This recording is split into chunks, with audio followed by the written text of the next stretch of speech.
So it's okay, I think, for everybody. Yeah. So first, here you have on this slide the productivity cycle, or the classical productivity cycle when we are in a standard period. On the gestation, we want to achieve feed body condition around 3, and so to have a good lactation feeding, maximize feed intake, and improve, of course, pig quality. And when all is going well, the return to estrus is good. We reduce the interval to the weaning from first estrus, and the total bone increase, and we improve longevity. So it's a classical productivity cycle. Okay. So what happened in a hot period? The main problem is we will see it's in lactation. So the feed intake is decreased. Of course, we have a lower quality of piglets at weaning, but because of the reduction of feed intake, we also have an increase of the interval weaning to estrus. Perhaps I stop my speak and you can translate, or you want to? I can add all for the slide. I think it's this way. It's okay, Michel. I think it's okay. This way. It's okay.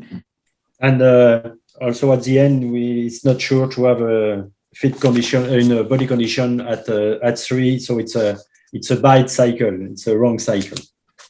In a upper critical temperature, it's when pigs are feed hot and they consume less feed, and it's a problem of this consumption. Sorry, it's a problem. And we have to, there are an impact. Sorry. So why they consume less feed? It's because it's there are also heat productions from digestions, and they want to minimize this. So it's a real problem. And the results of the hot period, it's a decrease in feed intake and a decrease in gain, especially if we speak about sows. It's a lower gain in piglets. When we speak about hot period, it's important to have in mind that the pigs feel heat based on temperature and humidity. The sow, or the comfort zone for the sow, it's around from 15 to 21 degrees, and in most of the case, they have the feeling of hot, or they are on heat stress when the temperature is more than 27 degrees. And we will see in some slides that it's what it is important. It's the feeling the animals have on temperature. So it's not only the right temperature, but it's mixed with temperature and humidity, who gives the feeling of heat or hot.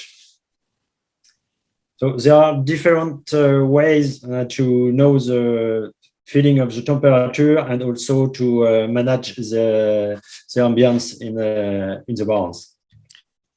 And the first indicator, it's or index, it's a heat index. It's a value who tells you how the animals feels between temperature and relative humidity. And we know that a higher relative humidity means that there are more moisture in the air, and more moisture in the air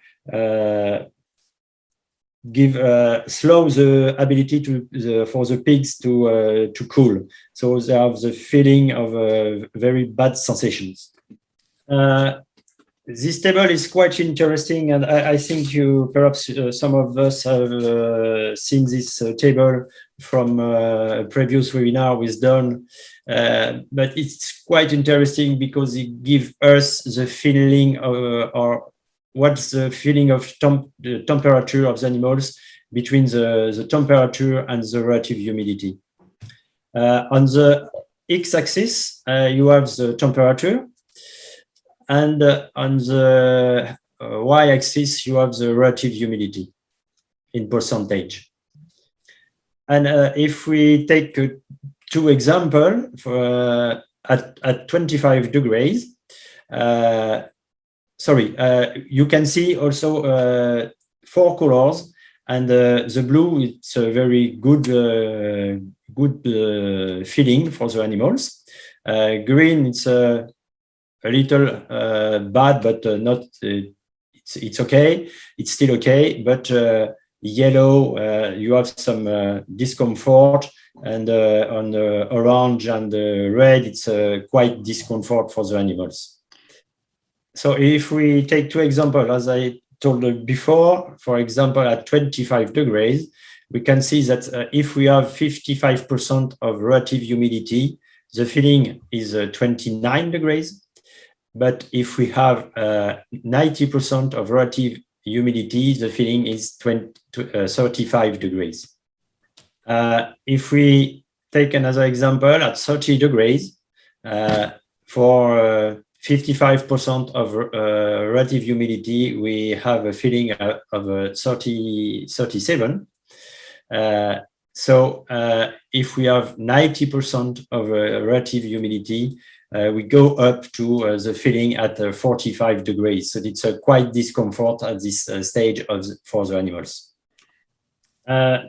The other things it's quite important to understand, it's how the pigs lose heat according to the temperature. The classical loss of heat, it's there are 4 ways, and the main are evaporations. At classical temperature, it's around 30%, and the other way, it's convections. So it's the flow of air gives the ability to lose heat to the animals. Then you have the radiations. So it's the classical radiations for the body, and for around 25%. And then the conduction, the heat of the temperature or the animals give to the different material. When we go up in high temperature, around 24, the animals have an increase also in temperature, and most ways that they lost heat, it's by evaporations, around 70%. So it's very important, and it's the reason we can see some animals with problems on legs and on the body. The convection is reduced at 15%, and the radiations decrease at 10%, and the conduction around 5%. So it's a very important change in a high temperature. So it's important to manage and to know this, and to well manage the ventilations, and so we can give the feeling of the animals to a better feeling to the animals, and also increase a little bit the loss by convection per convection. We have different way to manage this or to increase the comfort of the animals. Of course, it's the facilities like flooring or insulation. We have to have also a good ventilation system, and then operating properly. It's quite important. You can see on the right, you have the fan have to be clean, and it's quite important to have a good management of the fan. And then we have the cooling system or the spraying water, like you can see here with the pipeline. We can flow very small droplets. It gives a feeling of better temperature, better comfort to the animals. And of course, we have to also to have a good observations of the animals, but it's of course quite important too. But cooling system or spraying water is a very good way to give the feeling to the animals that or to limit the stress during a heat period. However, we have to take care to manage in the good way. And what is important, it's to talk about the property of the hair in high temperature. And the way to manage it could be with management with a dry and a wet bulb. You can see an example on the right, and here you have an example during a day of the temperature given by the both thermometer.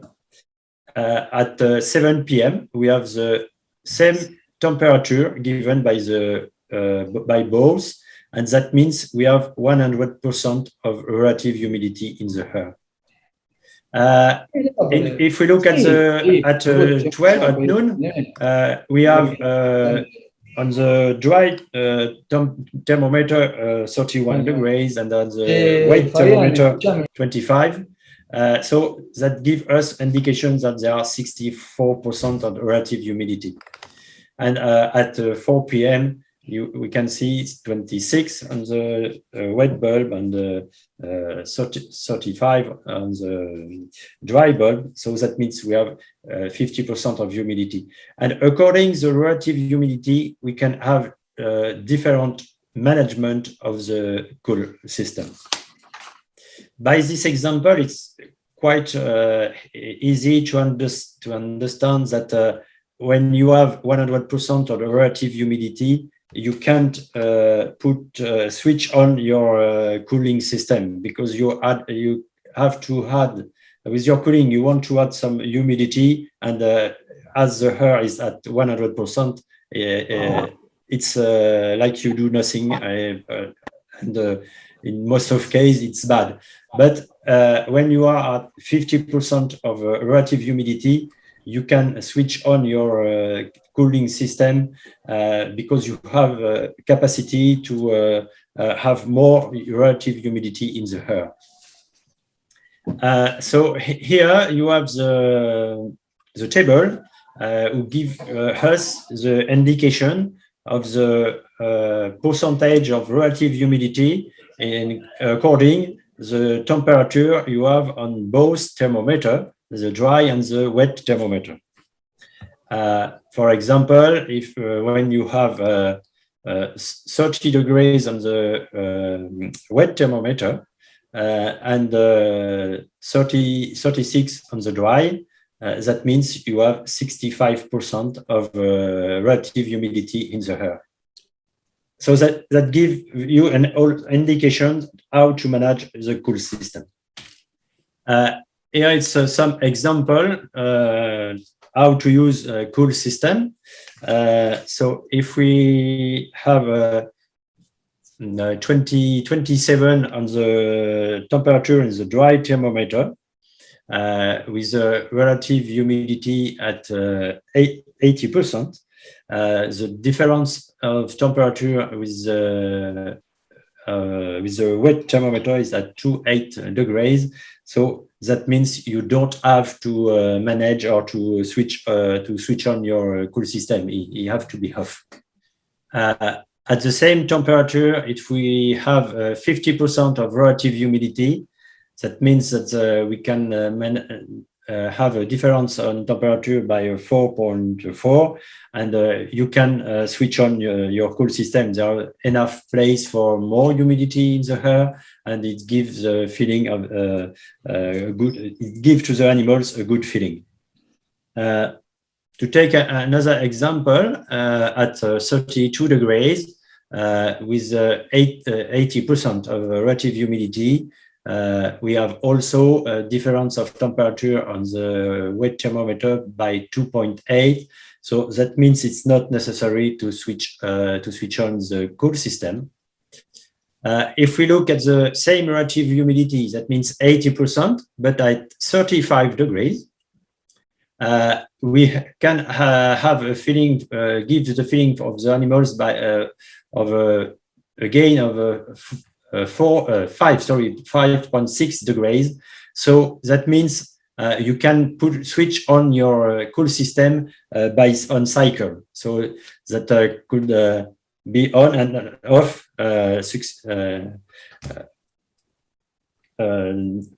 Yes. You can put on and off and on and off. That means on cycle. Another indicator is the effective environmental temperature, and it's a very also good indicator, and it gives us the temperature that the pigs feel, and it's measuring by observing pig behavior. This effective environmental temperature take into account of all the environment of the animals.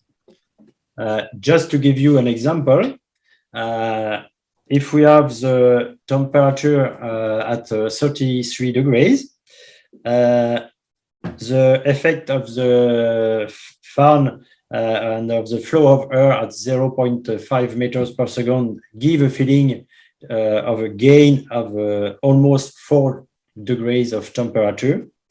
If we had the floor type, in this example, the steel wire, it gives a feeling of a gain of 5 degrees.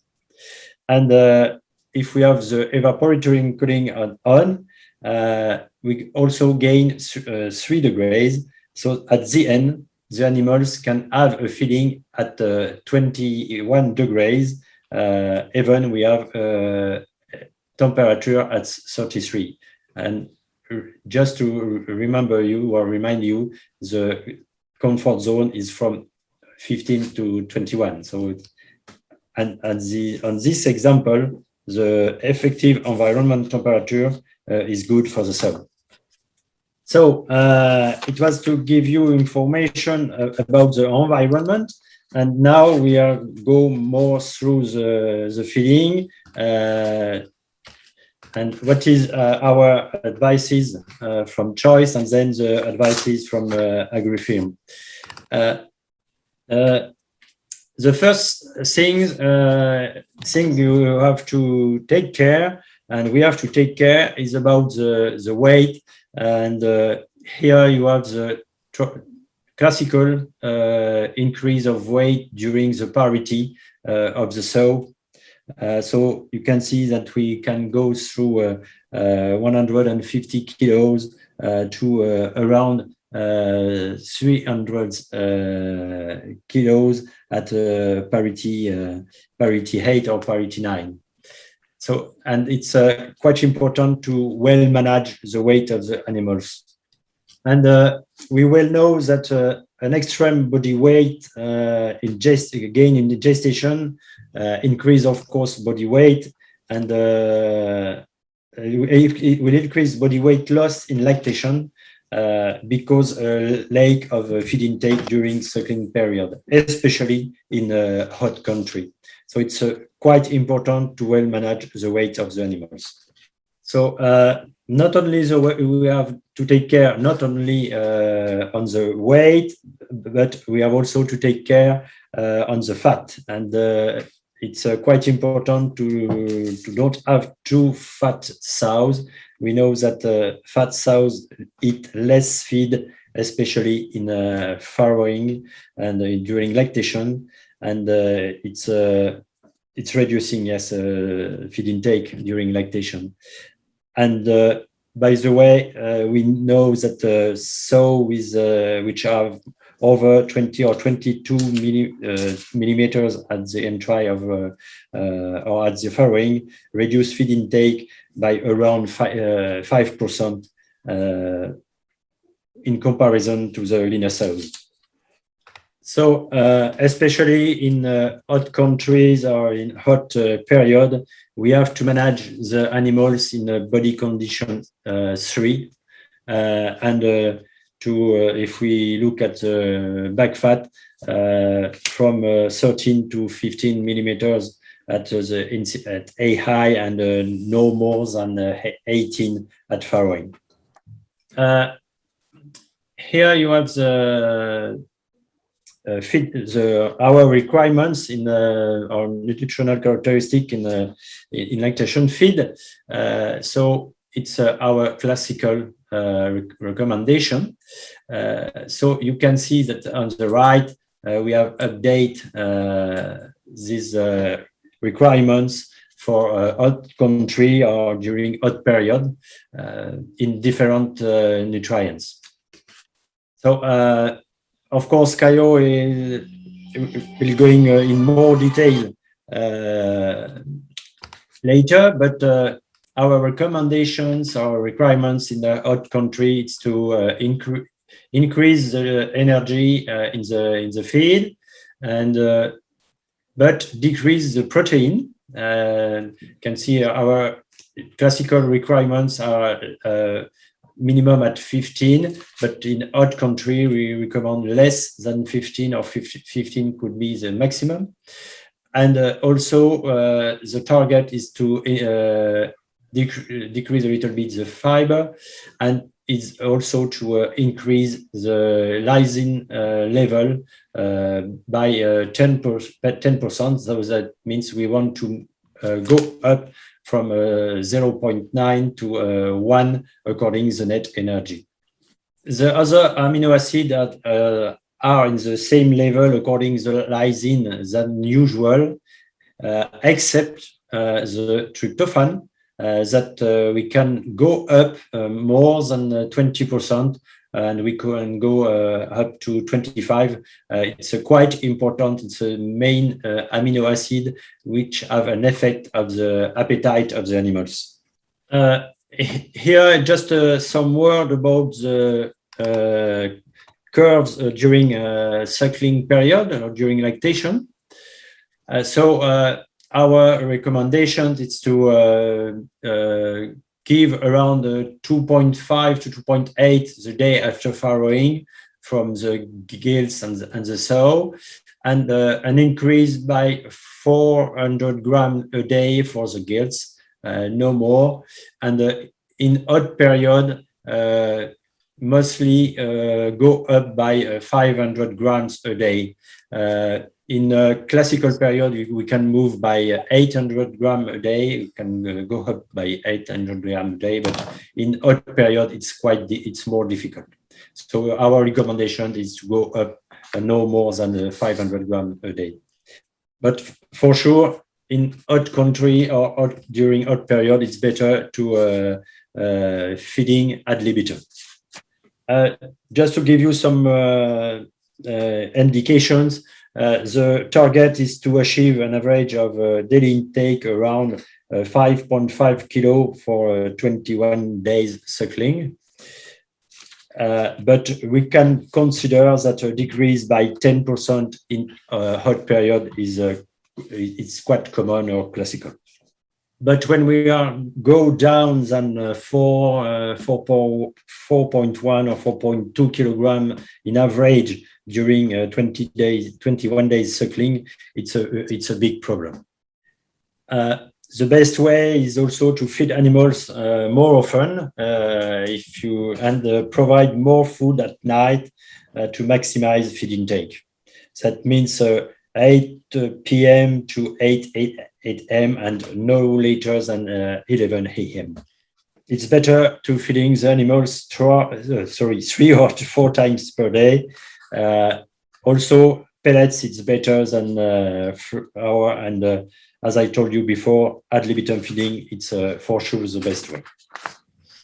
One word also about water. It's usually quite important, and it's more important in a hot period.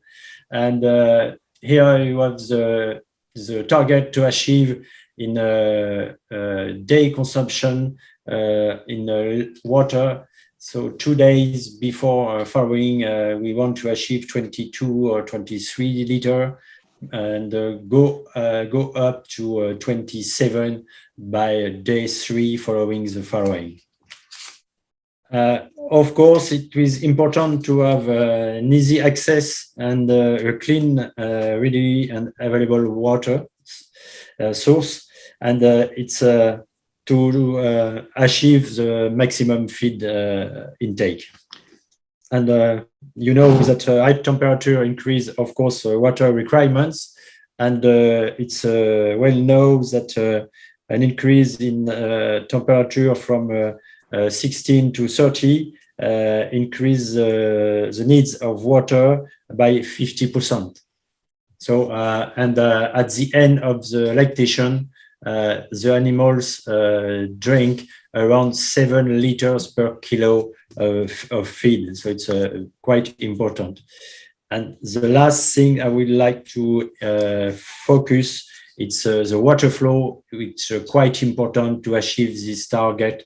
If you have the nipples, you have to have a flow of water by 3 to 5 liters per minute. The last thing I would like to emphasize is to take care to the nipples. In many types, you have a plastic piece inside the nipples with different size of hole, and it's important to turn this piece on the big hole to have the best flow of water. So now I give the floor to Cascio, so he gives you more information, and he is going through more details, especially in the feed requirements in a hot period. Thank you very much, Michel, for your time again. And so, yes, I leave in your disposal. I'm free for any questions at the end. Okay, thank you, Michel.